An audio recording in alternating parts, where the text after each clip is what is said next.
नमो अरहंताणम नमो अरहंताणम नमो अरहंताणम। आज मानना चाहिए कि वर्तमान के युग में खोज करने वालों में कोई पक्षपात बिल्कुल नहीं। जो चीज सामने आती है साफ रख देते हैं। आज अंडों के बारे में आहार शास्त्री बहुत बातें सामने प्रस्तुत कर रहे हैं कि अंडा खाना अच्छा नहीं, क्योंकि अंडा खाने में जहर शरीर में विष पैदा होता है, शरीर में सड़ान पैदा होती है, अंडा खाने से लकवा होता है, अंडा खाने से पित्ताशय में पथरी होती है, अंडा खाने से हृदय की बीमारियां ज्यादा होती है। भला मांस खाने वाला और अंडा खाने वाला केवल पदार्थ को ही नहीं खाता है, साथ साथ में उस प्राणी के संस्कारों को भी खा लेता है, चट कर जाता है। एक भाई ने सुनाया, ब्राह्मण जाति से ब्राह्मण गया, लिखा हुआ था शाकाहार, आमलेट मंगाई, आमलेट आई, उसने खा ली। जब बिल आया तो भारी भरकम, उसने कहा अरे बिल इतना कैसे? वह बोला बाबूजी 3 ही अंडे डाले हैं मैंने, ज्यादा डालता तो बिल और ज्यादा हो जाता। आमलेट में कोरे 3 अंडे डाले हैं। उसने कहा अरे अंडा कैसे डाला, मैं तो शाकाहारी हूं। तो ये तो शाकाहार है, इसमें क्या है? खा लिया। हाँ ये तो शाकाहारी है, वेजिटेरियन बोल, खा तो लिया। अब रात को सोया, अनुभव होता है कि पेट में मुर्गी बोल रही, उसका ठीक सेंसेशन होता है, जो संवेदन होता है, ठीक ऐसा लग रहा है कि पेट में मुर्गी बोल रही है, ठीक ऐसा लग रहा है, सारा अनुभव हो रहा है साक्षात उसको। जैसे जैसे उल्टियां हुई, कै हुई, बमन हुई, वे सारा निकला, तब जाकर उसको शांति मिली।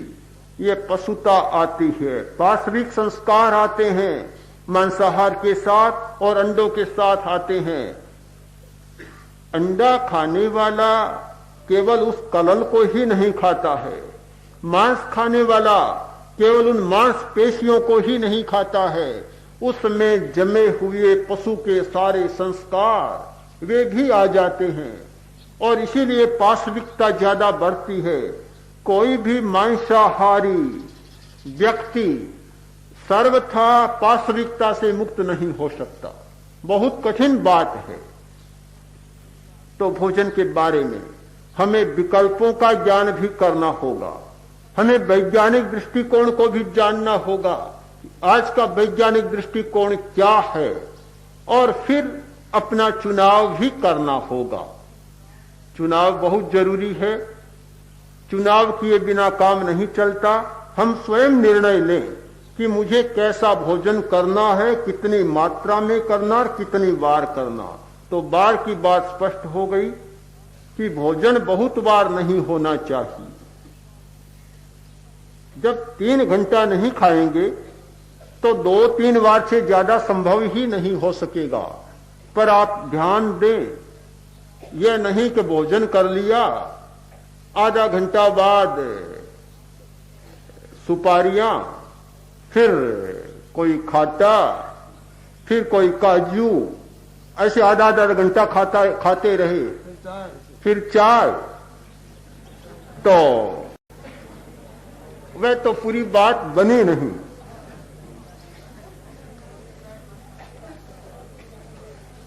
काम बनता नहीं, क्योंकि वही तो अध्यसन का दोष हो गया। आयुर्वेद की भाषा में जिसे कहा गया था अध्यसन, अध्यसन। आपको आश्चर्य होगा कि संतरा बहुत हल्का लगता है, मौसमी बहुत हल्की लगती है, बहुत सुपाच्य है, पर उनको भी पचने के लिए कम से कम 2 घंटा का समय चाहिए। हर बात को पचने के लिए बहुत समय लगता है, सीधा पच नहीं जाता। आदमी घी खाता है, घी को तो बहुत समय लगता है, आमाशय भी नहीं पका पाता, पक्वाशय भी नहीं पकाता, आखिर जाकर छोटी आंत में जाकर वह चिकनाई पकती है। तो हर बात को बहुत समय लगता है। इस सारी दृष्टि से विचार करें कि खाए पर न खाएं, बार बार न खाने का सिद्धांत बहुत महत्वपूर्ण सिद्धांत है हमारी साधना की दृष्टि से और हमारे स्वास्थ्य की दृष्टि से। साधना कोई आसान बात नहीं है, बहुत कठिन बात है। साधना का योग मिलना और स्वास्थ्य का योग मिलना भी बहुत कठिन बात है। स्वास्थ्य का मतलब दिखने में हट्टा कट्ठा लगना स्वास्थ्य नहीं होता, बड़े भारी भरकम हो जाना, खूब चर्बी बढ़ा लेना भी स्वास्थ्य नहीं होता। स्वस्थ वह होता है जिसकी इंद्रियां निर्मल होती है, मन निर्मल होता है, चित्त निर्मल होता है और कभी तनाव नहीं होता, क्रोध नहीं होता, आवेश नहीं होता, तो समझना चाहिए कि आदमी स्वस्थ है। बहुत क्रोध है, गुस्सेबाज है, स्वस्थ कैसे होगा? कोई न कोई विकृति काम कर रही है। स्वास्थ्य मिलना दुर्लभ और स्वास्थ्य होने पर भी साधना का योग मिलना और अधिक दुर्लभ है, आसान नहीं। नौकर ने चोरी की, मालिक ने कहा लगता है मेरा सामान चुरा लिया गया।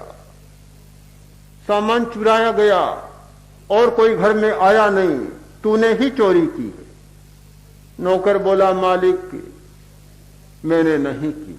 मालिक ने कहा तेरे सिवाय और कौन आया? कोई नहीं आया, चोरी तूने की है। आखिर काफी देर झकझोर चला। नौकर बोला मालिक मेरे पास वे शब्द नहीं जिन शब्दों से मैं आपको विश्वास दिला सकूं। मालिक बोला तेरे पास वे शब्द नहीं और मेरे पास मेरा सामान नहीं। बस मुझे शब्दों की जरूरत नहीं, मुझे मेरे सामान की जरूरत है। बस सामान ला दो, काम हो जाएगा। सामान मिलना बड़ा कठिन है, गया हुआ सामान मिलना बड़ा कठिन है, बहुत मुश्किल होता है। स्वास्थ्य के लिए भी यही बात है। हमारी लापरवाही के कारण, उपेक्षा के कारण, अज्ञान के कारण, नहीं जानने के कारण हम स्वास्थ्य को खराब कर देते हैं और फिर सुधारना बहुत कठिन काम हो जाता है। साधना के लिए भी यही बात है कि साधना के बारे में हमारी जागरूकता नहीं होती, हमारा आलस्य और प्रमाद होता है और फिर साधना का योग मिलना बहुत कठिन बात है। हम इस दृष्टि से तीनों बातों पर एक संतुलित विचार करें। साधना, स्वास्थ्य और आहार। साधना के लिए स्वास्थ्य की जरूरत और स्वास्थ्य के लिए संतुलित आहार की जरूरत। इन तीनों का संतुलन होगा, मुझे पूरा भरोसा है हम अपनी बहुत सारी शक्तियों को जागृत कर सकेंगे और बहुत बड़ा काम कर सकेंगे और हमारे धर्म संघ की बहुत बड़ी सेवा कर सकेंगे।